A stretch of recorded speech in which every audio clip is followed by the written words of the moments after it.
It takes it away. It's like throw it out the window. No. I caught the baby. Everything's fine. He's just like,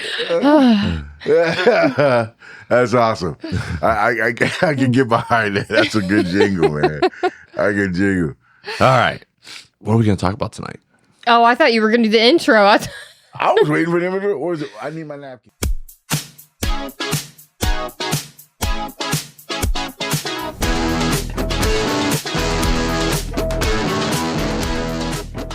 Hey there, Midnighters and Moonlighters. This is your closer in chief, and I'm here with Big Smoke. Aloha. And Kitty. Hello. And we're going to do some kind of episode today, but I will be right back. So you two fluff. Kind of episode. We're just going to let it flow. Yeah. I mean, like I said, I had a great day working my DoorDash today. I had a sad moment. Because, What was that? Well, okay. Well, you've done DoorDash. Yeah. Okay, so you have those leave at the door. Mm-hmm. So you get the order, you pick it up, you take it to the the porch, hopefully the right porch. Right. And then you drop it off and business as usual. Next, this one I didn't even make it onto the patio, and this little old lady, she was advanced, 70 plus. Right. She came to the door. Hey, hi. Thank you for giving me my food. I'm like, oh, sure, no problem. So it's part of the job, anything I can do to help. I hand her the food. I'm trying to turn away. And she's like, so how are you doing today? I'm like, okay. Pause on the dash. I'm doing fine. How you doing? And she's like, well, it's like a nice day. I'm like, it's raining out here. It's cold as hell. But yeah, it's a nice day, right? Right. And she's kind of not steady on her feet. So I'm like, hey, have a seat. So she sat down, I sat down on the stoop and proceeded to use up almost all of my pause time on my dash. Right. You get 30 minutes. 35, right? And 35, yeah. And I'm sitting there talking to her, and she's just going on about her day and her week and her month and, how things aren't the same anymore. And I'm like, this poor lady is lonely. Yeah, she needs someone to talk to. She's for lonely. sure. And I'm sitting there talking. I'm like, this woman, she don't know me from anything, and she's just happy to see me. And so I'm like, okay. So we just sat there and we talked and stuff. And thank God I don't have that response where I'm looking at while I'm watching the phone. I'm just sitting there talking to her, and she starts like almost crying. I mean, she got misty eyes. She goes, I was like, is this all there is? Is this all there is? And I'm like, I'm pretty sure there's something better on the other side. And she's, are you sure? And I'm like, no, I'm not sure, but I hope. Yeah, right. I pray for it, And she's like, thanks for staying with me. I mean, I know you don't have to, and that's not a part of the job. I said, you know what? You needed it. And some way, I think I needed it too. So she gives me this hug, and she's like, I hope I see you next time I DoorDash. And I'm like, yeah, me too, right? And here I am, cold, dead heart getting all misty. I'm like, oh, crap, Aw. I said, okay, let me say a prayer for her, because she wanted more, so okay.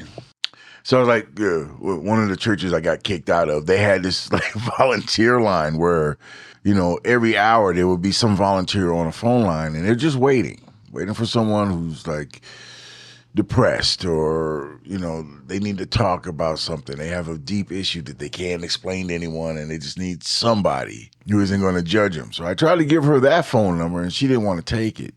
She goes, no, and she pats me on my knee, and she goes, I like this.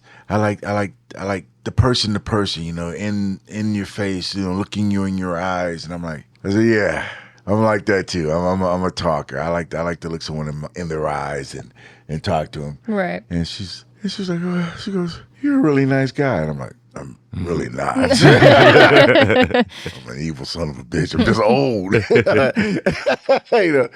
And, she gave me another hug, and she wobbled her little butt back into the house. And I'm like, oh, God, please, don't. My heart. Don't let that be it. Please. I don't want to see on the news that this little old lady died. Yeah. But, man, like I said, that's like a rough encounter. Yeah, that's heart-wrenching. It was rough encounter. I was like, man. And I didn't get into like you know, are you married? Are you widowed? You got any kids? Where the hell are these crumb snatchers, and why aren't they taking care of you? I mean, I was like, I just tons of questions that are not appropriate to ask. Right. So I was like, and it's been messing with me all day. Yeah, like why is she so alone? Why does she have no one to, no one that comes where over the there? fuck No are one her that. kids, her grandkids. That's what he was somebody, saying. Yeah, where are those little fucking crumb snatchers? I'm just backing up the point here. Yeah. Fucking Big Smoke's in the right. Where the fuck are them grandkids at? And it's worse if she didn't, and I never found out. But yeah, when it comes to elderly people at that age and seeing them how they are, and you can just tell they're, they probably been through a lot, and especially the ones that are alone, like she is. It gets to me really bad. Like I'm the same way. I'll have to. I stop what I'm doing. I sit down. I talk with them. And it just, I don't know. Otherwise, it feels so almost like sad. a punishment for outliving everybody else that you get stuck alone.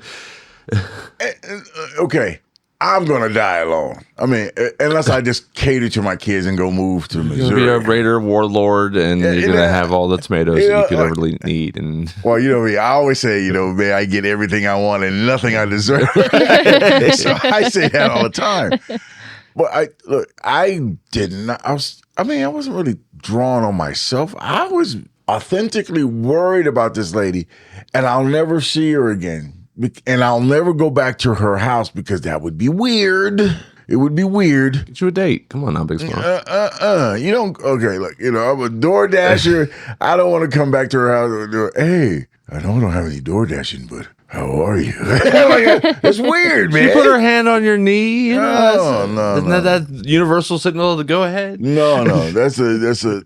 You're taking it to a weird place. It is a weird place. Yeah, I'm saying, not everybody has to die alone. Down, and lonely. Chief, down. It's supposed to be a not heartwarming, but a heart-wrenching story about a poor old lady by herself alone. She doesn't have to be by herself for alone. Big Smoke got her. It doesn't have to be no romantic way. Exactly. When do you think the last time Big Smoke's practiced romance?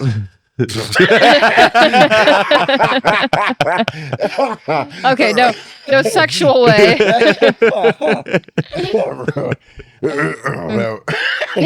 that went down wrong. Romance. Oh my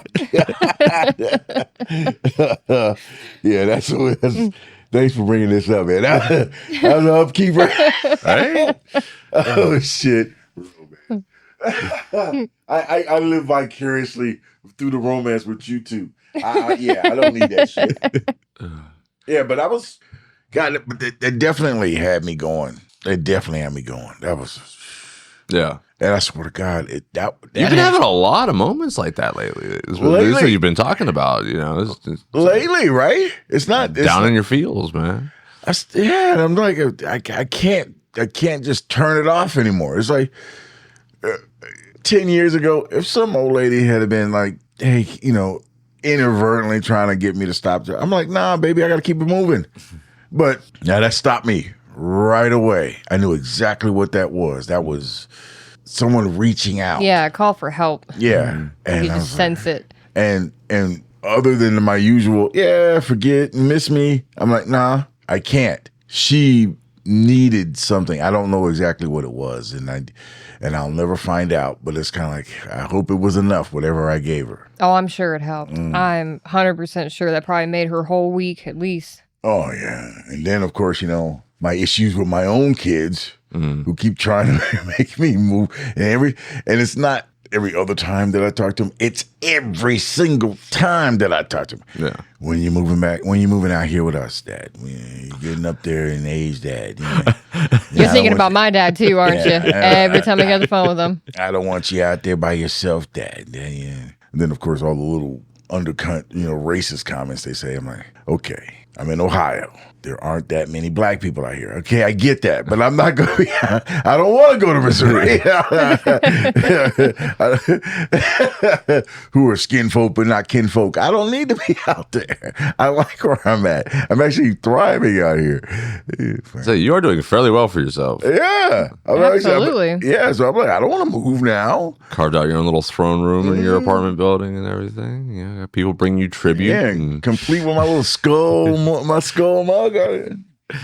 And God, I mean, since 11 o'clock, it's just been bothering me. It's been bothering me. I can't shut it off. Was that the start of your shift or near the end? It's like the second one. Oh, and you had that on your mind probably the whole rest of the. And like I'm driving and I'm going, I hope she's okay. It's like 12:30. God, I hope she's okay.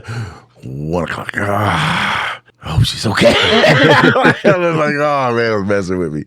No matter what music I played the worst headbanger music I had. It didn't work. Stupid. I've been thinking, and here we are into the evening. I'm still thinking about this little old lady. Well, think about the positives. You brought her food, so she got to eat. She got to eat, and she got some one-on-one time with someone, which she obviously very, very much needed. And I swear to God, before I drove off, I prayed on that lady. I'm like, oh God, please don't let this be it. Please take her safely to wherever she's going. May she be safe all day. May someone who's thinking about her, who's connected to her, may they check up on her. Don't leave her alone. Man, this old lady really got to me. I don't even know her name. I don't know who she is. And that's what grinds my gears. Well, Kitty, what did you have going on this week? This week? Or this weekend? It's Monday. Well, I finally got my vouchers. Yes. Finally got them. So we're moving again for the first time in 5 years? Yes. So I've been in this apartment for 5 years, and I got these vouchers, which... Wait a second. 5 years you've been in here? Mm-hmm. In June, it would be 5 years. This place is so damn clean. Mm-hmm. I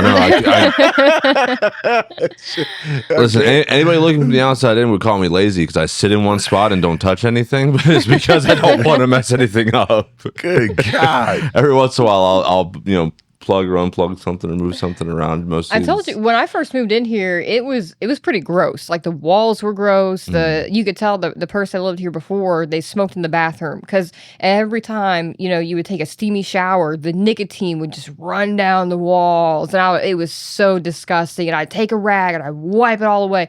Well, it got to the point where it would just show up the next time you took a shower. It would start running down the walls. So I just started turning on the shower multiple times a day because I don't have to pay for water here, thankfully. And I have a set price that I pay for electrics. It's only $55 every month. So I said, you know what? I'm just going to start steaming this bathroom out. That's what they would do anyway to get rid of the nicotine is they take one of those steamers to the wall and they get all the, so I would just close the door. I'd let it steam up real good about 2-3 times a day. And I just kept wiping those walls down and wiping those walls down. Oh yeah. And that's definitely your MO. Because it smelled, but you could smell it. You could smell the cigarettes in there. You could smell the smoke, nicotine. It looked gross. It smelled gross. And then finally, after about a month of me doing that, now you can take a shower. A month, yeah. It just kept bleeding through that paint and bleeding through because you could tell they didn't wash those walls before they painted it. They just probably painted right over all that nicotine and all that nastiness that was in the wall, and it just kept bleeding through that paint.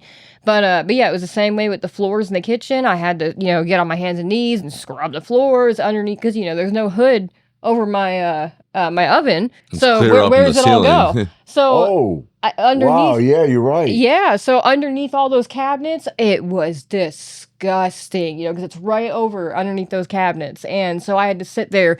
No fan or nothing? No. There is all the way up in the top of the ceiling there. Yeah, it's way up there behind so behind that the wall. Cabinets and everything first. Yeah. So but looking at it, you can't tell. It's too clean. Yeah. So I sat there with one of those magic erasers, and I just scrubbed and scrubbed and scrubbed and scrubbed until I got every bit of it down.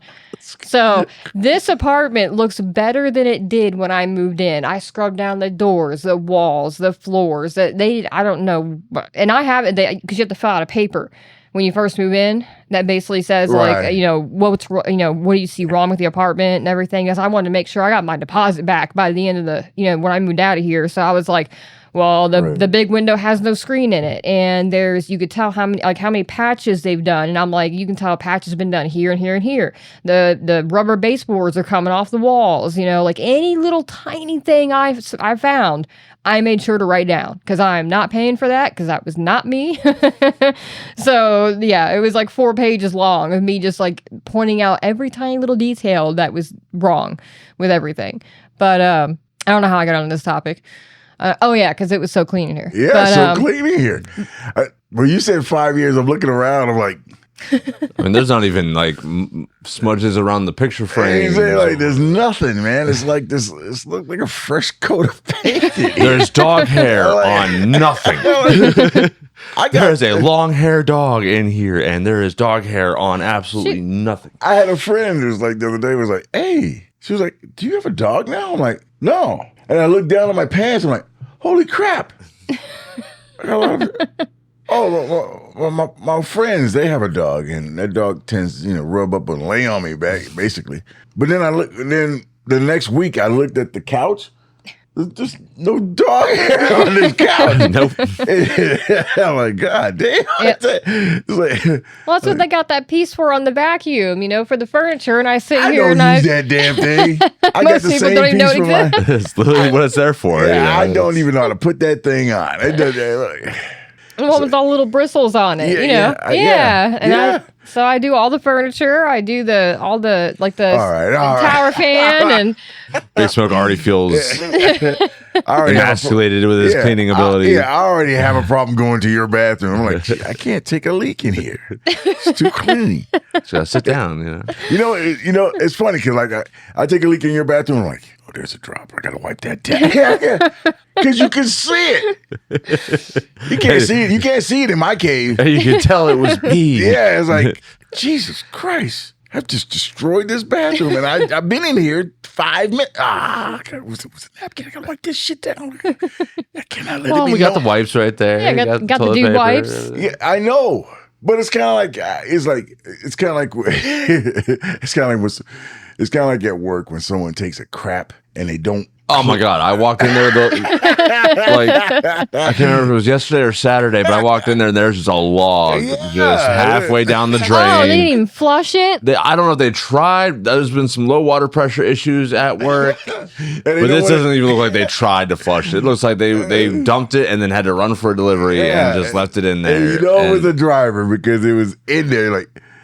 And I walked in there and it was like this atomic bomb smell coming. I'm like, holy crap. Oh, yeah. You walked in there after somebody, because I remember you came out. You're like, I'm not pointing any fingers. I'm not trying to make anybody feel embarrassed. Could you do something about this? When you diarrhea all over the toilet and bathroom, please flush. Flush this shit, dude.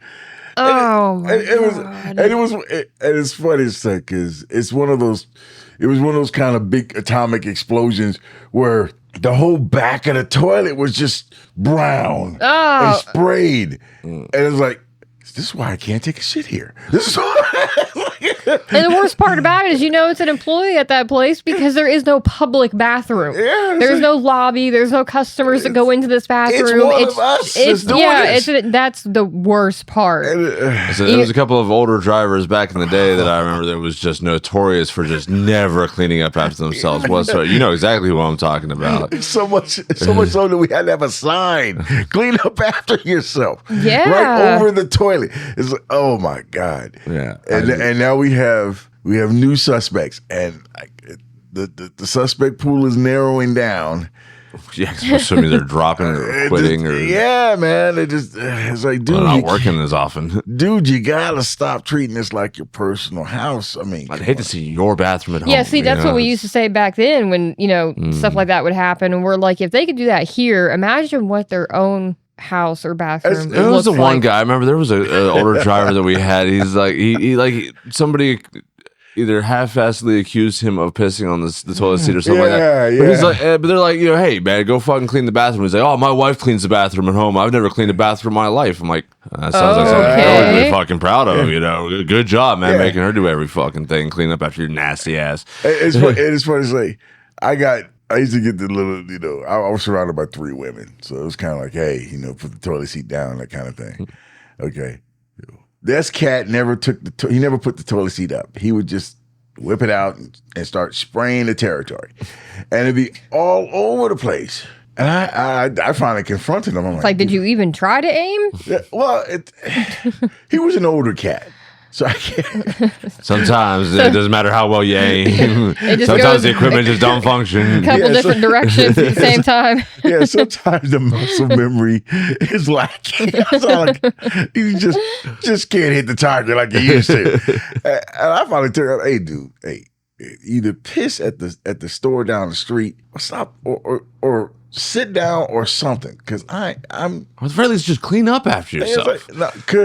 Because you remember this guy, he was not very receptive to you getting in his face and going, hey. Right. So look, just piss somewhere else. Because I'm tired of putting on these plastic gloves and cleaning up, and I know it's you. And it's like, and if I swear to God, dude, I'm gonna start putting this. I told him I'm gonna start putting these nasty ass napkins of your piss in your car. You're gonna clean up this shit sometime, some way. You're gonna have to grab your own piss out of your front seat, because I'm gonna put it in your front seat. I'm not gonna put it in your back. Let's sit back there and stew for a while and heat up and miraculously smell. The bathroom was clean. No, what do you know? He stopped doing it. Probably one of maybe the 2 or 3 times where I actually had to confront somebody. Like, look, dude, we're gonna have to figure this shit out. That's when you hit the applause button. Yeah, you just have to. Don't do that. Don't do it. Don't encourage him, kid. He's gonna do it. He's been dying to do it. Well, the funny thing is, right now it's not set to so we can hear it, but it doesn't record. Oh, good. Oh, okay. Because it's not, because that line isn't on air. It has its own separate volume and record track. It's insane. Really nice. See, but he didn't stop him from doing it though. He immediately was like, you see, this is what button. happened. I get to press a button. Which I gotta say, thank you, Mama Chief, for the investment. Thank you, Mama Chief. Thank you, Mama Chief, for all this gear. I mean, we've got all brand new mics. We've got the brand new soundboard and the brand new pod track recording sound mixer. We're gonna have to talk to her, dude. You're gonna have to introduce us to her, because she's now the number one. He's fan. Tried, but they're not too keen on They're not very people social over. people. They don't. I understand. Yeah, they definitely don't. They won't ever have anybody new over the house. No. But I'd have once we get moved in the new place, get everything all set up and everything. I'm gonna invite them over to our place, and then protocol has to be observed. I mean, I can get on the phone right now. Oh, what'd they think of it when I sent you the pictures and you said you showed it to them? It was kind of one of those things of like, the classic thing the parents do when the proud kid is showing them something they think is cool, and the parents but they don't know what the heck it is. They have no idea what they're looking at. Like, exactly. Oh, that's nice. Yep. Okay. Yeah, I've done that to my kids many times. Right? Yeah, that's cool. Yeah. Okay. Like, you wear this? It's like anytime I've ever tried to explain a video game or any kind of any of the tech side of this stuff, or what was it we just anytime I talk about with the AI stuff, anything I'm doing with ChatGPT and everything. And don't even try that on my parents. It would go right over their heads. They understand the concept of the AI, but when I get into like the deep dive specifics of like the prompt engineering side of things and the what I'm doing with it, what I'm capable of doing with it, my kids are really good with like apps and banking and stuff like that. Like, they set up everything on my phone. Mm-hmm. Right, Dad, do you have this? Do you have Cash App? Do you have this?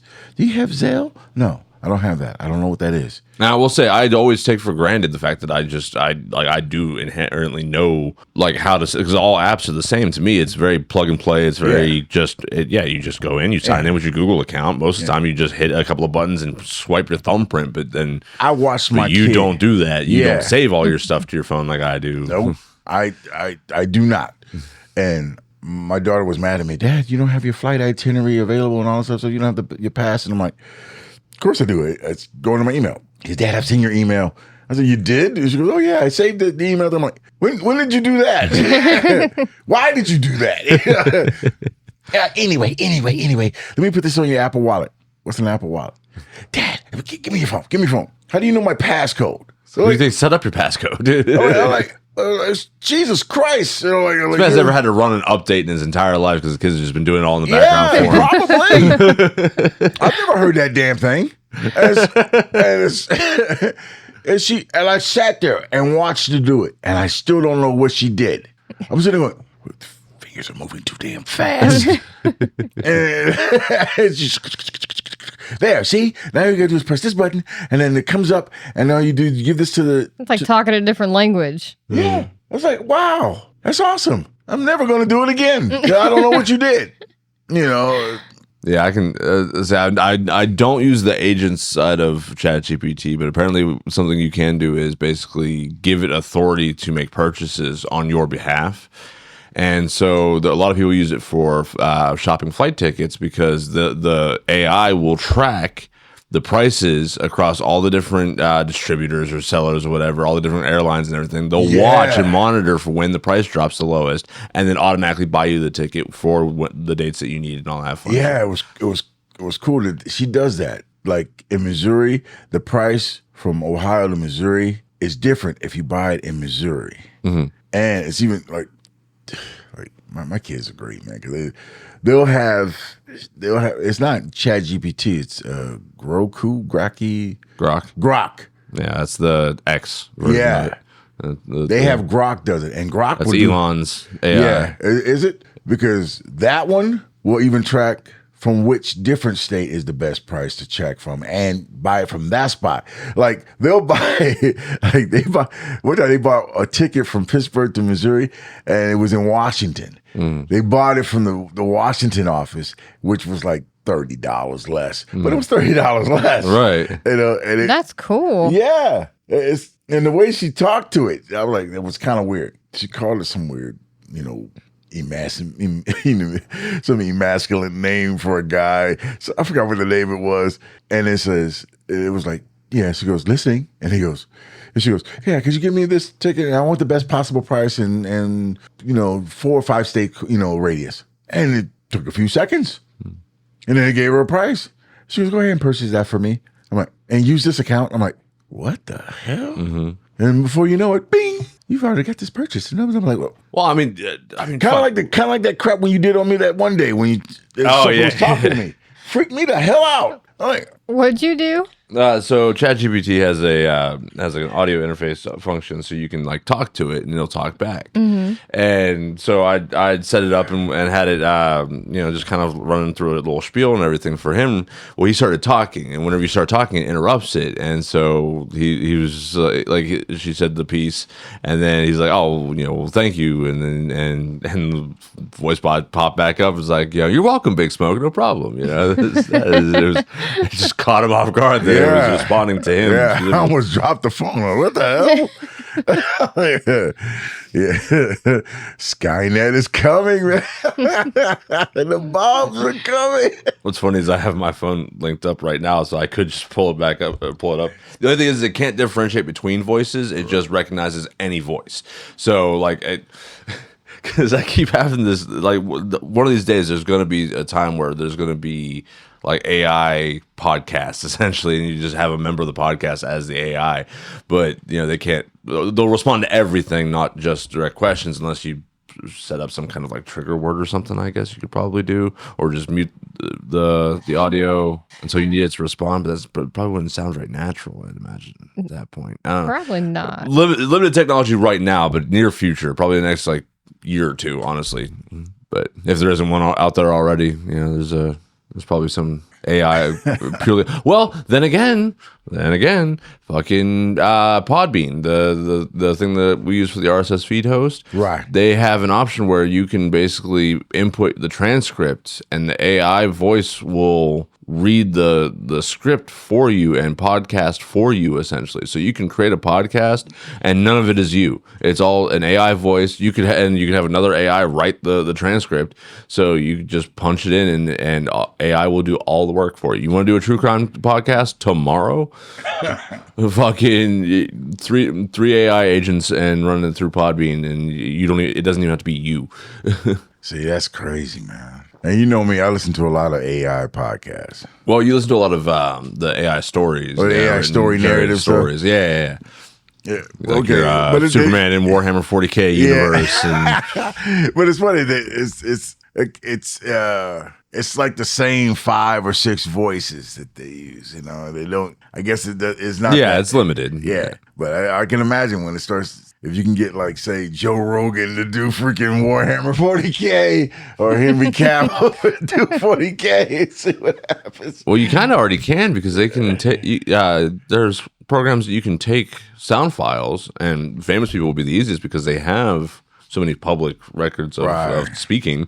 Just take a bunch of their voice and download it into a thing, and it picks up the syllables and everything, and how it pronounces certain words and stuff, and then you can run it through AI, and it generates that voice. So you could have Henry Cavill or Joe Rogan or whatever. What was it? I think Plankton from SpongeBob is like the most popular one right now, because he's gone through such a wide range of sounds and said so many words that whenever they compiled it into the program, they just got the most samples of his voice, and so it's like the most eerily accurate, and they're able to do the most variety with the voice of Plankton from SpongeBob. That show is disturbing. Well, it's also been out for almost 30 years now. I think SpongeBob's like 26 years old. Jesus. Let me fact check. It's like Simpsons like numbers. Yeah, because I was definitely watching it. Even I think 1999 was when it came out. So yeah. Yeah, I was gonna say I was watching it even when I was in elementary. 1999. So I was 8 years old when I came out. I was 29 in 1999. I was 7. 29. Where was I? Fort Carson, Colorado. Never going back to that place. Never going back. Yeah, I got altitude sickness every time. We had to go. We had to do cold mountain training, and it's just you get anoxic.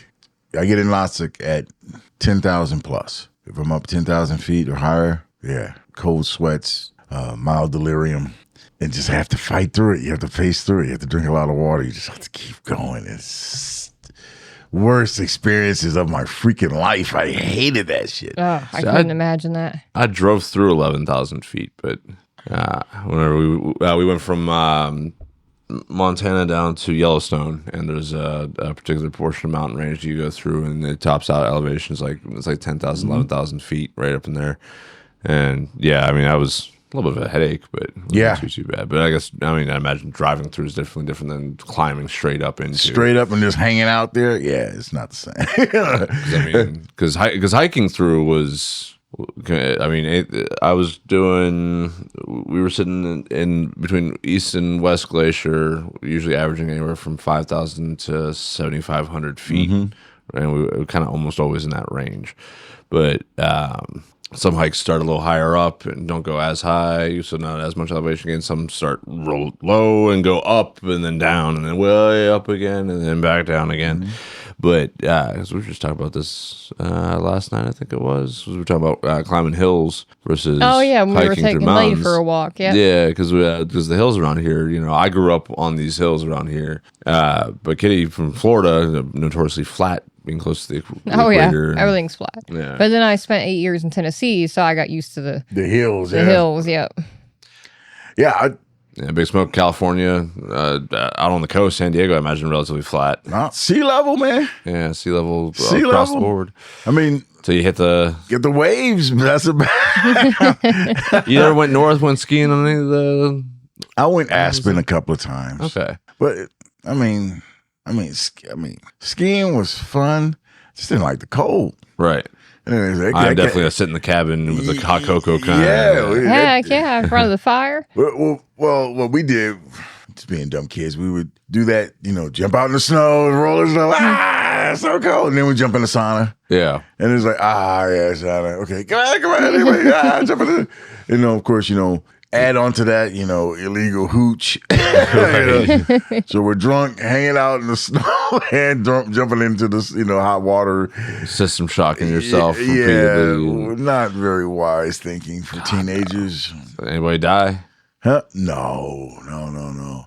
But it was when you go skiing and like you're not used to skiing, like if you're not like a yearly skier, your thighs and your butt hurt. And so like you add on to that where you're putting on extreme dehydration because we were drinking. Not drinking any water. Just drinking alcohol. And then you throw like high heat and then low environment. You're just sweating it all out. And then the next morning you're just like in this like zombie state because your body is craving hydration and then you just you're just reaching for the next beer or something. Dog, Yeah, and it's funny when you think about it. It's like you knew something was wrong, but you couldn't technically explain it or logically examine it because you're just being a dumb teenager drinking alcohol and not drinking any water. You were just felt odd, and you just you were just like, I'm getting away with something illegal, and that's cool. And you just did that until you had to sober up to go back home. Right. That's when you got the water, and you drink the water, and you're like, whew. I feel better all of a sudden. Right. And you never connected the two. You just and of course as a teenager, you bounce back like that. Right, yeah. Your system was like, okay, system check. Okay, we're at 89%. We're good. Back home. But it's back home faking out the parents. I don't think I ever really faked out my parents though. I mean, probably not, considering everything you told me about how. Except when I got shot. When I got shot, I think my dad would have reacted, or at very least my mom would have reacted very viscerally had she known that me limping around wasn't because I threw a hamstring because of the track meet. It's because I had a freaking bullet wound. Well, didn't you say your dad said something to you about, He was suspicious, but he didn't come right out and say it. He said something about, you don't snitch on people or some shit like that. Yeah, well, he said, he made it clear that, you handled your business, outright. You didn't involve strangers. And when he meant strangers, he meant police. Right. Absolutely.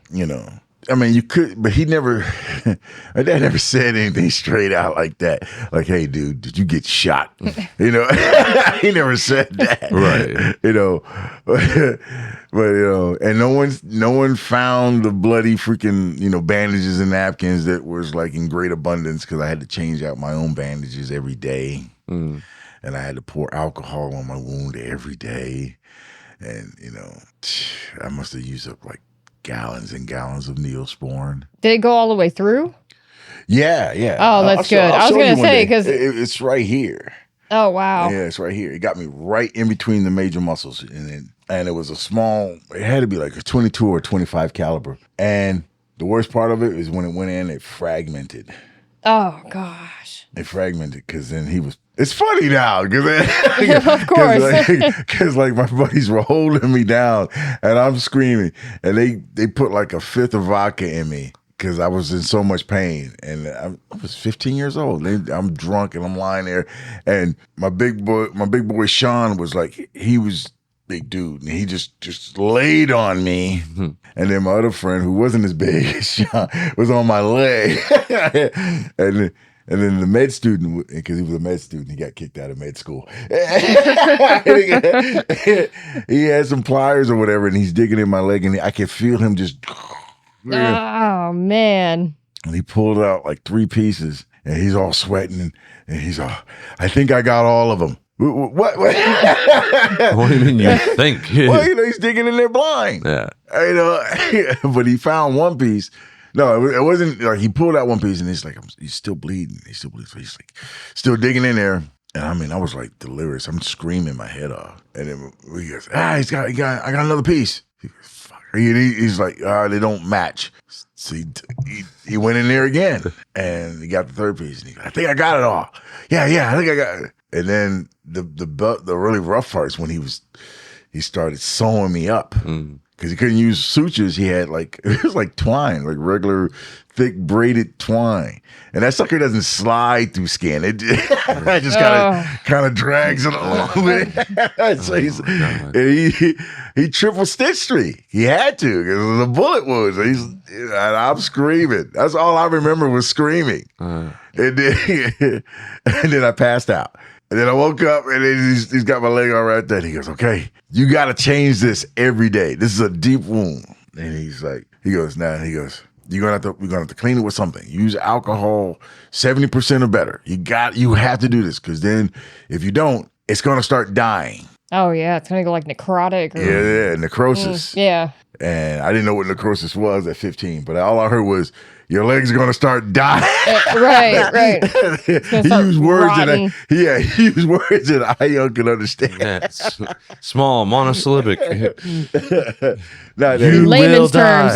He's like, he didn't say words like that. He didn't say words like, yeah, you're gonna go you're gonna have poisoning of your blood. It's gonna go sepsis, and it's gonna travel. That sepsis is gonna travel all there, and when it gets to your heart, you're gonna die. He's like your body part's gonna start dying. He goes, think zombie. So I cleaned that leg every day in the bathroom every morning. And my sister was like, what are you doing in there? Nothing. Just a dude being a dude. Mm-hmm. Did you use up all the alcohol? Yeah. I'll get some later. and then I'm limping around, It's funny, like I had to quit the track team, of course. Of course, yeah. Got a hole in your leg. But I still had to go to the freaking, track practice. I still had my, my track shoes and my shorts and my. Still had to pretend like you were still part of it. I had to pretend like I was still on the track team, even though I didn't bring any ribbons home. I still left on the Saturdays to go to the track meet. I just went to my buddy's house and played Nintendo. I couldn't run for a whole year. I did. You had to keep up that facade. I did. I became the greatest pretender of all time in that neighborhood. Everybody knew. Well, all the kids knew. None of the parents, I don't think, knew. Otherwise, I would have got ratted out. Parents don't prescribe to the no snitching rule. They'll tell the parents of their little group if someone's being stupid or something's going wrong. So none of the parents knew. I think all the kids knew, though, because most of them, a good many of them were there when I got shot. Right. Yeah, it's funny. Like the way you describe it, like it sounds like you grew up in a small town, but like, was it just because of how big it was, how heavy the population, that there was just more isolated groups within? And it was a really big neighborhood. Yeah, that's what I mean. But it always sounds like the way you talk about how certain events happen. I mean, granted, I guess just from your personal perspective. Yeah.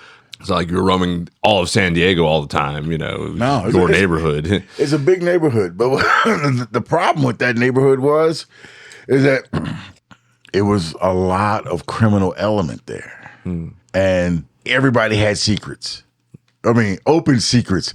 Like, it's like you knew who the thieves were. You knew who the radio boosters were. You knew who the ones who specialized in stealing engines. And you knew who all the dope dealers were. So if somebody's car suddenly, I don't know, was missing tires. You knew who it was. You knew who it was. But you didn't say shit. You knew who it was. And if you were like gangster enough, you could go to him and say, hey, look, dude, you took the wrong tires. Give them suckers back. And if they didn't sell them, or if they like weren't gangster enough to handle your gangster, those tires came back. No. And they didn't necessarily come back direct. Just the next morning, the tires would be sitting up next to your front door. That's how things got handled back then. Nobody went to the police, or at least none of the kids went to the police. And definitely none of the gangsters themselves went to the police. Sure. Some of the parents did, but, the police would come by, we'll do a report and we'll let you know if anything arises. So and it's funny, some of the cops, we used to have a cop who was actually, he was, I wouldn't say stationed, but he lived in the neighborhood.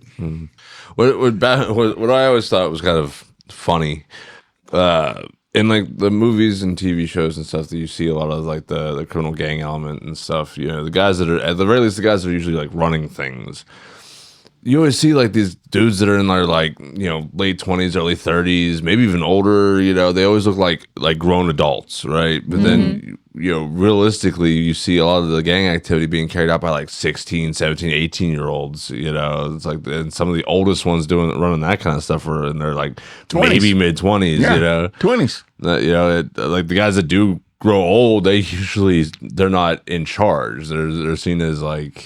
Okay, they're like cast out, yeah. They're retired. You got the OGs. They're usually about 30 or so, and those are guys who, through sheer luck or rather strong intelligence, didn't go to jail or didn't go to jail often, or they didn't get the 15 to 20-year sentences. Yeah, and those guys, it's funny. Like, I remember the last time I deployed, right before I left San Diego for good. There's some guys that I actually knew from when I was like young, and then they were old dudes now. They're still in the same house, same neighborhood, but everything is kind of like gentrified around them. So now the neighborhood is nothing like when it was when I grew up. And they're still there. House paid for. The car that they're driving is like a late model, very chic, very nice. And I asked him, I was like, hey man, how did you stay out of prison? How did you do it? I mean, come on, man. I'm in my 30s now. You get to, he's like in his late 50s or 60s, and he's like, yeah, dude, I just kept my head down. I didn't try to rise above my station. I kept my corner clean. And before you know it, your ninja's a millionaire. And I don't have to do it. And I could walk away. I was like, millionaire? He was legit. Millionaire. Because it's like, he did some like, I think he co-owned a couple of nail salons. He just kind of funneled his money through the nail salons. He paid his taxes. He never, never did get busted for he never got his hands dirty. And it's like now he's like nail salon slumlord. He's like, see, when I left San Diego for good, he had like 8 salons all over San Diego. Yeah, and he's not on any of all the documents. He's free and clear. Yeah. He just takes in the cash. He doesn't by that time he didn't even do dope anymore. Yeah. Now see, and that's why I have an issue with how Breaking Bad goes, because you could just go that route. Okay. Go legit. What was his name? Walter White? No, what his name was, his street name. Heisenberg. Yep. Okay. He got hooked up on the gangster, ego. Yeah, he wanted to be the smartest guy, the guy on top. Okay, there was a couple of times during Breaking Bad where he could have just walked away. He had what, 20 million or something like that? He could have walked away. He wanted to keep selling dope. Yep. Even after all the killing and stuff was going on, he got a kick out of it. The dude survived cancer. Well, he did, then it came back. Yeah, but see, I think it was mostly because he didn't know, he had no off button. Right. He had no off button. Once he heard that, his was the clearest, like, it was like glass, it was pure. It was the best. And that ego just went, and at that point, just all other shit went out the window. Yeah. His protege was down bad, getting high and was spiraling, had his girlfriend. And that was the most gangster part that I ever thought. She was overdosing. And he just watched her die. Because he knew that he would not come back if she was still in the picture. Yeah. So he saw her and she's like, and he's like, okay, come on. Yep. Yeah, that was pure ego. Yeah, like I said, and the guy that was supposed to be the smartest guy in the room to keep making the bad play, the bad choice because of that ego, that pride, that whatever it really was that pushed that character down into that deep spiral, other than just plot writing. Yeah, and you really want to take care of your family. You tell me $20 million, you couldn't make that work. And then he had to do all kinds of ridiculous shit just so his kids would take the money. Yeah. Like at the end, when he faked the hitman thing. That was funny. That was funny. But we got 2 crackheads out there in the dirt with 2 laser pointers pointing at. Okay, that's dumb. Everybody hated him. Everybody who really should have mattered to him hated him because of his actions. And yeah, that was pure ego. This dude from my old neighborhood, he didn't have that. He had that. I need to make money for my family. And this one thing is like his kids never sold dope. His nephews never sold dope. Oh yeah, I'm sure he probably could. I mean, because I gotta imagine a guy like that in the real world, you're doing it for so long, it's hard to really find something else that you can do. Well, he was a felon, so there was nothing he could do and come up in the world. Right. He had to. Right. He had to go outside to be greater than what he was. And like I said, there was suspicion that he owned like half that block, because it was one of those like what do you call it, cul-de-sac neighborhoods. It was like okay, there were like 3 houses from the time that you turn on that block.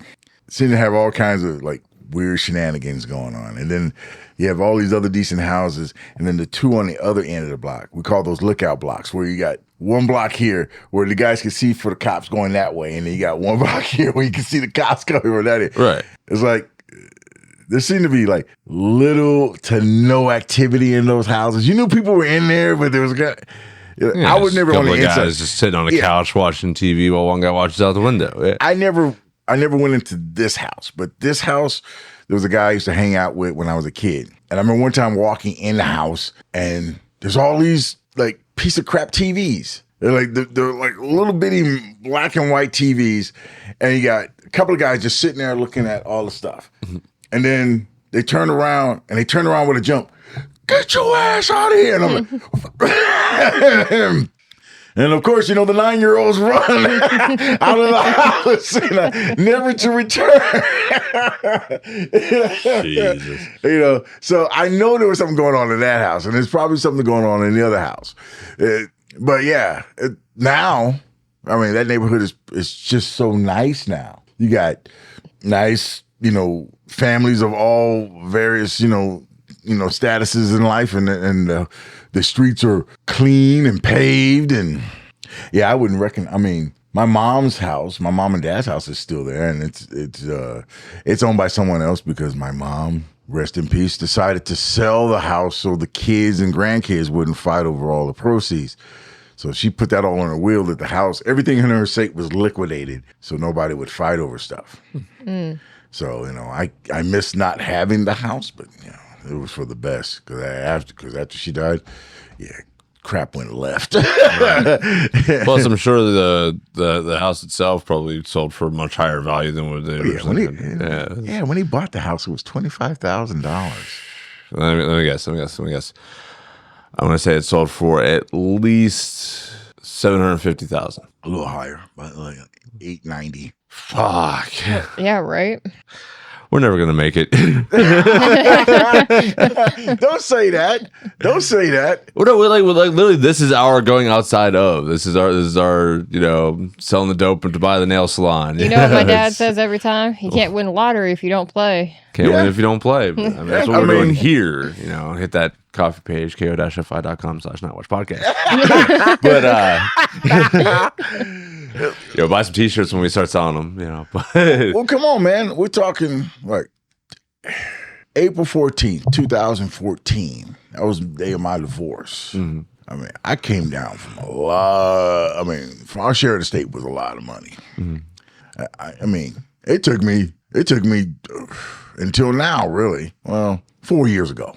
Now I'm straight now. Mm. I mean, but it took a long time for me to go, okay, I gotta pull myself out. Okay. Stop messing around. Right. You can eat steak every week, but do you really need to eat steak every week? Come on, man. Eat some ground beef. I mean, once I started doing that, living below what I need to live, I'm fine. I mean, it's just there's a sense of injustice to it all, man. It really is. And victim mentality. It's not a victim mentality because I don't feed into it. I'm aware of the extra obstacles, the extra hurdles. Right. So, we're all strung up with the ladders that have the rungs spaced out much farther than, even your parents had it. That's fucking. Well, come on. My dad double dipped and my mom started her own business, and it was a ghetto business. Yeah. And she undercut the regular day-to-day daycare. Daycare was like $175 a week. She was charging $75. Yeah. And she had no limit to how long the kids could stay. I had kids sleeping in my bed. Like, where are their parents? It's 8:00 at night. Why are you in my bed? Yeah. There was 5 or 6 of us sleeping in my bed. They had pajamas. Why do you have pajamas? You don't live here. I used to be so pissed. I'm 19 years old. Who are you and why are you in my room? And then, as I got older, I got to understand, especially when I started hearing about some of these other kids. Some of these kids, like, they flushed their toilet, they had to turn on the water hose from the outside. That kind of stuff. Yeah. I was like, oh, man, you poor. I started feeling all uppity. You're poor. Like, in my house, we were setting the heat by the freaking stove, but we had a stove. I mean, at least we had a stove. Right. You don't have a stove. You poor. I was such an evil kid. Had a little toaster oven. Yeah. So you were spoiled. You were properly spoiled. Well, look. You were the baby of the family. By the time you were around, your parents were finally coming up and making their means. Yeah, but I remember. Well, I mean, my spoiled aspect didn't happen until I was about 13 or 14. When I could actually buy some shoes, they were my shoes. They weren't hand-me-downs from my brother where they had the soles retreaded. Yeah. I mean, there was tons of shoes, but there was a lot of shoes that I couldn't wear because my feet were too small. And so I had to grow into my brother's older shoes. Or we went to the Goodwill, and it's like, I want to go to, back then we had Kmart. Yeah. Oh, yeah. That's where I started working, my first job. Yeah, we had Kmart. Mm-hmm. So I wanted to go to Kmart. And even Kmart was like ghetto. It's like, right. Yeah. If it's Kmart in the ghetto. Well, so you had Kmart, and then you had like the what was it, Goodwill. Yeah. And the thrift store. And Salvation Army. And... there we go. Salvation Army. It was a bad day for you. If your friends in the neighborhood saw you walking into the neighborhood Salvation Army, it's like they would not stop. It was not stop. It's like, how much you get for that at Salvation Army? 15 cents. Hey, I would have been like, damn right, I got this whole outfit for $1. Oh, it's like, it was terrible. Like, it was like you weren't wearing Nikes, you were wearing Zips. Like, that was a thrift store kind of brand of tennis shoe. Yeah. Like, it's like the tread wasn't even like, it wasn't like a sole. It was just like molded plastic. Mm-hmm. It's like you slipped and slided on everything. It's like, injection mold. And people would make fun of you for wearing zips. Like, it's hot outside today. You can't get on the blacktop with them zips. Melt off your feet. Slippy, slidey, sticky, slidey. Like, oh God, man, the jokes would never end. Ruthless. I never got any of that growing up. And here's when we were talking about stuff, I was like, what planet were you guys living on? Yeah, for real. Well, I found out later that apparently a lot of the kids I went to high school with all thought that I was the type that was a little too quiet, a little too, ready to, bring a little something to class with me, and thought you were a terrorist. Get your trench coat on and walk in there. Yeah. Right. So apparently that's why I got left alone. Here it's just because I was, very not antisocial. I was just unsocial. I just didn't care about socializing with most of the kids. I saw a lot of them as beneath me because they weren't as intelligent as I was. And wow. I was an arrogant piece of shit. Yeah, I really was. Like, it didn't take long for life to humble me. It waited until I was an adult and then whooped my ass. Hey. But that's how you learn. right. But no, I was school oriented and focused, and that's all I wanted to worry about. And then fucking, I didn't care about the other kids, and the other kids were relatively nice enough to me and everything. So it's not like I went out of my way to be assholes to any of them. But Yeah. I didn't really want anything to do with them. And then I got out of school, and then I Went on about your life. I got better. Here I am being nice and sociable now, actually giving a shit about other people, empathy and sympathy and all that. But a little too much about other people. Yeah. But, We're working on that. I'm allowed to keep caring about people. I didn't say you didn't have to care about people. It's the amount you spend on people. Oh, I don't spend a dime on people anymore. Exactly. That's why I said we were working on it. God bless America on that one, dude. His parents basically said the same thing. I swear to God. Oh, man. I haven't spent anything on anybody in months. Yes. And thank God for that. Woo. And thank God for that. Yeah, she's living in the past too much. All hung up on A things. very recent past. Yes, it's very recent. Months ago. That ain't far enough. It's in the past. You should be It saying ain't getting any years. closer. The farther away it happens that way, the better. I mean, look, you're great at it now. You're great at it now, but you were freaking terrible. You were terrible. I mean, I was looking. We're in a pizza joint, and I'm like, what's all this Japanese food? What is this? How much does this cost? I was so happy Who with paid that. for it? Who chipped in? I'm like reaching in my pocket. I'm like, Right. oh no, I got that. Bullshit, Buana. How much did you pay for this? I was so Definitely excited. over 100. It was so excited because it was exactly 1, 2, 3, 4, I know. 5. Yeah, God. It's $123.45. Yeah, We're gonna be I 90 know. years old. He's gonna say that over and over again. I've already heard it before. It's gonna be burned into the pavement. Now you two have heard it. Now it's on air. It's out there. We're good. It's all right. I don't say it It's anymore. immortal now. Yeah. You're gonna have I saw that. I was like, man, I gotta reach my pocket. I gotta come up. I can't let him pay all this, man. And then all these other If I couldn't afford it, I goombas, wouldn't have spent it. and then all these other goombas are just sitting there eating, and I'm like, dude, that's like your third helping. Get the fuck out of here. What are you eating all that stuff for, dude? Save the rest for the rest of society. And now, thank God, they don't work here anymore. Well, and the funny thing is the ones that didn't deserve it were always the ones that were eating the most. Again, buying it for all of these wastes of space. Well, I was buying it for the people that were putting the effort in, and they felt too guilty even to touch it. Oh, did you have to do all that? That. Meanwhile, the guys that did nothing are just, oh yeah, fucking second plate. Second, third plate. Get some of that shrimp tempura, we get some of the edamame, Almost had a ninja moment in that moment. I'm like, That should have been your wake up call right there. Oh God, no, I don't. no, it took a few more times. Yeah. After that. I don't actually Oh, yeah. pay enough attention to other people for to kick kid like that. You were just like, I just love watching people eat. I do. Yeah. If I'm eating, everybody else got to eat too. I don't like being seen as that guy that doesn't share with anybody. I don't want to be in there sitting there. Fucking sitting up on the high seat with the Burger King crown sideways on my head, Oh, or I just going was. to town on Every some. week I was winning that $25 gift card because it was just between me and Oh, Baby God. Jesus. yeah, is that who, oh yeah, baby Jesus.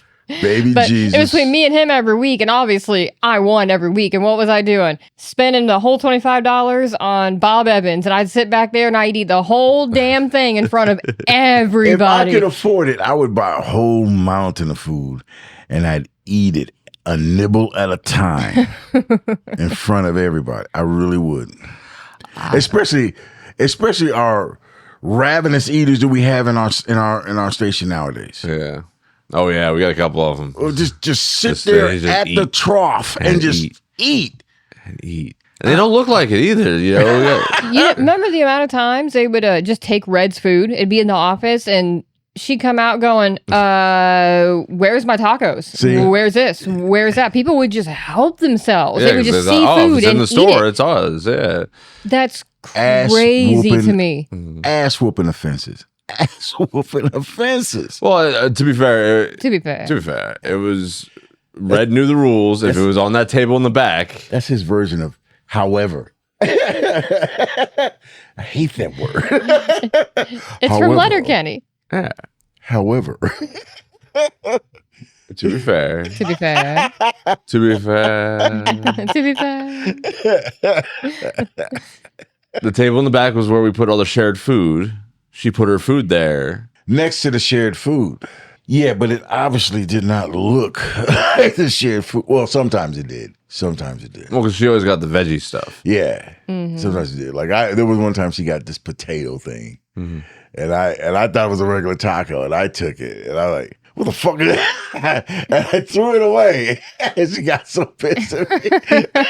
I remember that. I was in Pittsburgh at the hospital with he who shall not be named, and I remember Like, the comment, group subscribe. chat, Yeah, and then I remember saying something like, "Cause you finally came clean," and then I was like, "Oh, I can hear I can hear Big Smoke's laugh from here," and I was all the way in Pittsburgh.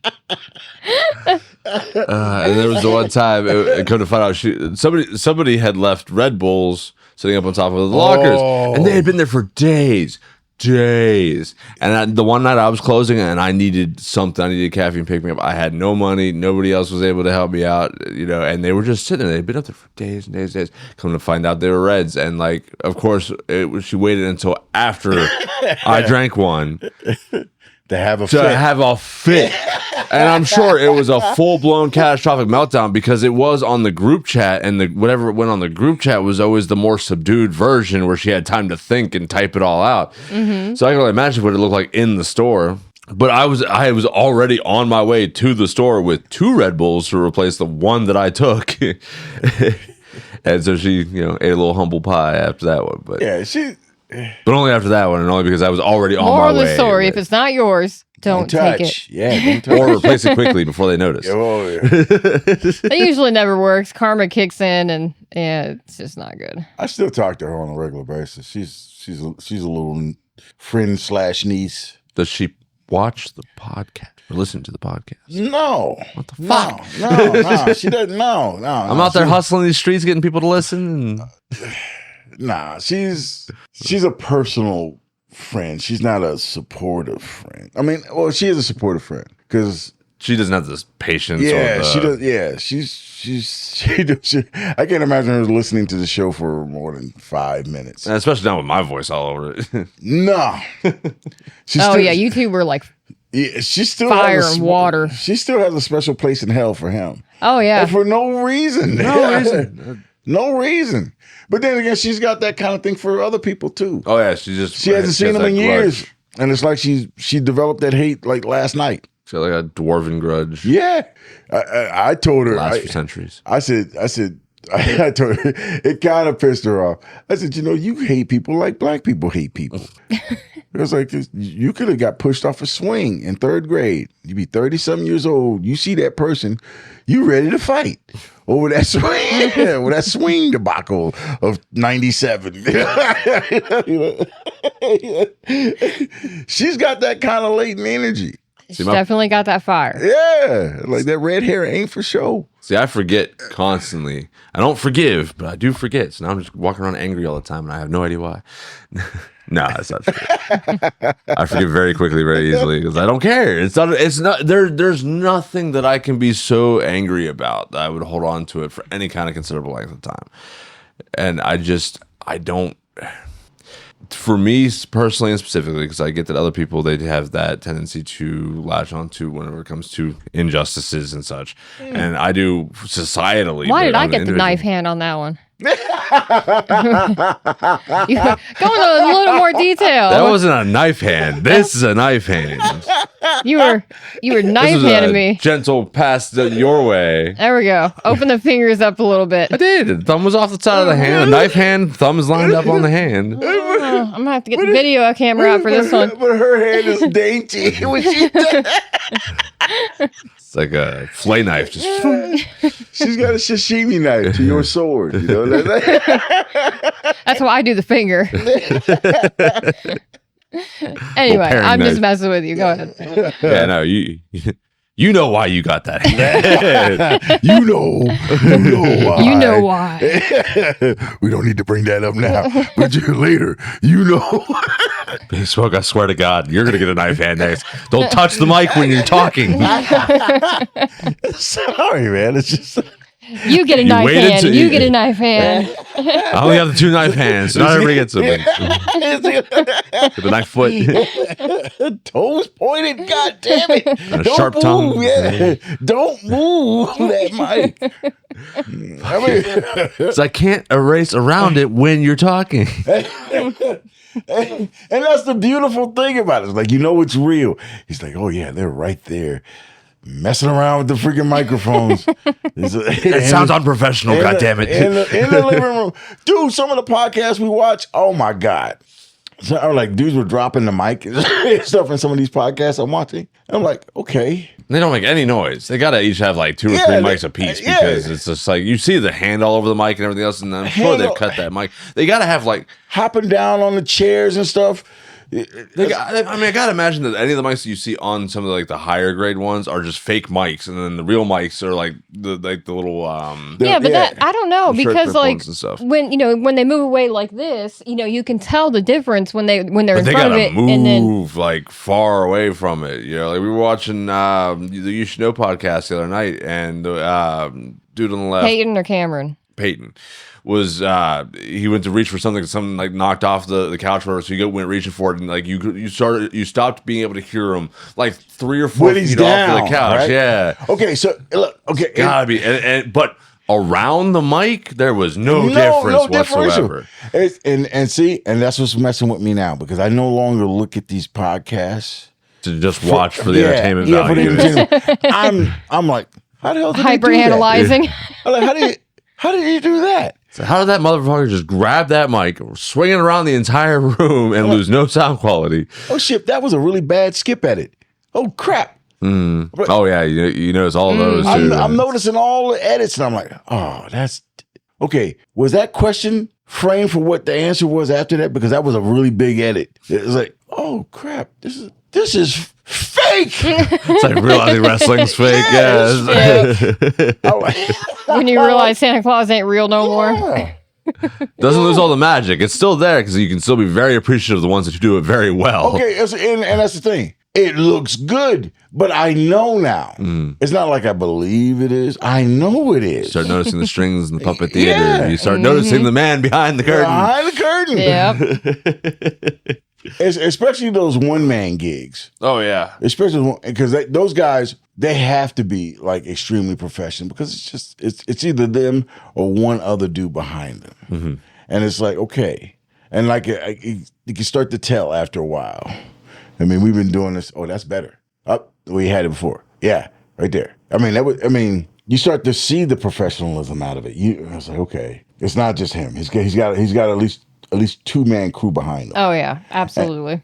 And it's like, and then like you see the old ones where the lighting is bad, or the light is too bright, and his face looks all glassy. Mm-hmm. And then it's like, you see his production now, and everything is faded. One guy has actually got, like, you could tell he's got like some kind of mascara stuff now on. I'm like, okay, this dude went K-pop. He's got he's got lip gloss on. What the hell, man? Like, I guess you got to come up in a way, And he's got sponsors. You're like, okay, sponsors, you can't pay for that, He's like, okay, I can tell this dude's using Teach Handley. I mean, his pores are clear. You see how clear his pores are? The camera changed. He changed the camera. He's not using an Apple camera anymore. This is real shit now. Mm-hmm. Yeah, it's gonna be a while before we get there. It's gonna be a while before we even get on camera. We need to get good at this part first. No, look, I'm glad just for the journey. Mm. I'm glad for the journey. This is not my first swing at the bat. I've found recently the Casual Prepper podcast. That shit is funny. It really is. Oh my god! And like, so funny. Like, I found it just getting into a bit of another doomsday prepper hyperfixation. I go into them every so often, and it's like, oh fuck, we don't have any 25-year shelf life food ration bars. God damn it! What am I doing with my life? I don't even have a gas mask. These dudes have got bunkers the way they talking. They got it. They really do. They got it because they live out in rural farmland. plan and everything. They got the multiple vehicles, one specifically designated for the bug out vehicle. They got tools and everything. But the big thing for me watching those guys wasn't just like prepping for doomsday and bugging out. It was a lot of the stuff that they were talking about with the bugging in, sheltering in place, having supplies and stuff, and not even zombie apocalypse. Just hey, if I lose my job for a month and a fucking snowstorm blizzard hits, are we good for a couple of days? It's that kind of shit that I wasn't thinking about, that like I have started recently really thinking about. Well, yeah, they say you should have, like, if you lose your job or something happens, you get injured or whatever, you should have enough savings to last you at least 3 months. At least. Yeah, I can't even imagine. I mean, 3 months of my salary or pay rate, I burned through that so fucking quick. Remember the snowstorm we had, like, what was it, a couple of weeks ago? A month ago? Maybe 2. It was a couple of months ago. A couple of months ago? Remember, it was like, the reason I moved in here. That's right. Remember, it was like 2 or 3 days, and people were panicking. Mm-hmm. Yeah, they were. Because they ran out of food for 2 days. And we weren't running. And it's not like we didn't have, like, we got great weather people. Because they like, hey, look, 3 days, we're going to get hit. Mm. And for the smart people in the group, they actually went out, bought a lot of unusual large number of toilet paper. But again, always with the toilet paper. Yeah, we talked a good bit about that on the Snowdrifts and Sandworms episode. But people went and got the meat products, their egg products, lots of bread or whatever. And then you still had those people out there who did not pay attention. And then when the big snow hit, people were like, I have no food. They're like, what do you mean you don't have any food? You had a week to prepare. Mm-hmm. I prepared like a week and a half in advance, thankfully, because I get government assistance, so I get food stamps. So my food stamps came in. I had a whole freaking apartment full of food, my freezer, my fridge, my cabinets, everything. And then that was even, that was like, because they were talking about it for at least a week and a half beforehand. They were like, hey, this is going to come through. And then it just got worse and worse. Hey, it's going to be this bad. Hey, now it's going to be this bad. And I was like, that bad? Yeah. And everyone, there were some people that were like, they say that, but it's not going to get that bad, and it's like, expect the worst, or how do they say it? And hope for the best. Expect the worst. Yeah. Prepare for the worst, expect the best, something like that. Prepare for the worst and hope for the best. There you go. Well, I remember that. It was like, and I even went to work that day. Yeah. It's like, driving the roads that day was just that was playing with your life. And then I couldn't even get to my apartment. It was like a snow trek. I had to park at the bottom of the hill because my little car wasn't gonna make it up that hill with all that snow on there. It's not a very long hill. It's steep. Yeah, even the snow truck couldn't get up this little hill right here. He was trying to plow the snow and he got stuck. He just started going sideways. I'm like, that damn freaking 2-ton freaking snow plow couldn't even get up that hill. Yeah, it's funny when you gotta watch other snow plows dig out other snow plows. Yeah, right. That's how bad it was. Yeah, so it cracks me up when they were people were like, hey, you got no food. I'm like, and then people were digging out of the parking lot with brooms. It's so funny when I think about it. You should have seen me digging out my car with the freaking, what was it? The thing you do your car with, the windshield. The scraper? Yeah, I was literally digging it out with the scraper. It took me like 45 minutes. Yeah, I can't. I'm from California. I just when I saw that the first snowstorm that I was actually involved, I didn't have any like shovel or anything, man. I was like, I'm not going out there. I ain't got no shovel, I was just stuck in place. Yeah. After that, you made sure you had a shovel and all the stuff you needed for. Yeah, it was only this time. It was Talk only about living in the past, guys. But it was only this time where I actually watched no shovel, and I decided not to help for a little while. I just wanted to see people struggle. Just a little bit. Yeah, because otherwise they won't learn. Yeah. All right. Gotta wrap it up. All right. So, socials. We've got Nightwatch Podcast on Facebook. I've also got the subreddit Nightwatch Podcast on Reddit. Nightwatch Podcast. I have no idea how Reddit works, but it's up there. I've got the links to the new episodes going up there on whenever I post the new YouTube videos. You can check us out there as well. RSS feed host Podbean, as I mentioned earlier, distributes out to iHeartRadio, Apple Podcasts, and Spotify. And check out any of our content there. If you want to help financially support the channel, hit us up on our coffee page, ko-fi.com/nightwatchpodcast. It is open for one-time or monthly subscription donations. That's going to be it for this shift, folks, and we will see you on the next one. Aloha. Bye. All right. Time to empty out the mop bucket, run the trash, and hit the lights. Go get off my time clock and be safe getting home.